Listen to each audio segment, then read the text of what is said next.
महाराष्ट्राच्या राजकारणातील सर्वात मोठे भाकीतकार म्हणून अमोल मिटकरी पुढे आलेत. आजच त्यांनी सर्वात मोठं भाकीत केलं.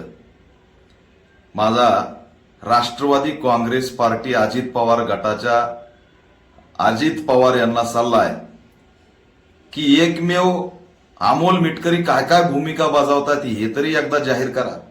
अध्यक्षाची भूमिका तेच मांडतायत, प्रवक्त्याची भूमिका तेच मांडतायत, कार्यकर्त्याची भूमिका तेच मांडतायत आणि आघाड्यांच्या कमिटीची भूमिका सुद्धा तेच मांडतायत. आपल्या पक्षाबद्दलची आस्था असलेला एवढा मोठा नेता आम्ही पहिल्यांदाच बघतोय. त्याच्यामुळे आपल्याला सल्ला आहे की राष्ट्रवादी काँग्रेस पार्टी अजित पवार गटाच्या राष्ट्रीय अध्यक्षपदी अमोल मिटकरी यांची निवड करावी.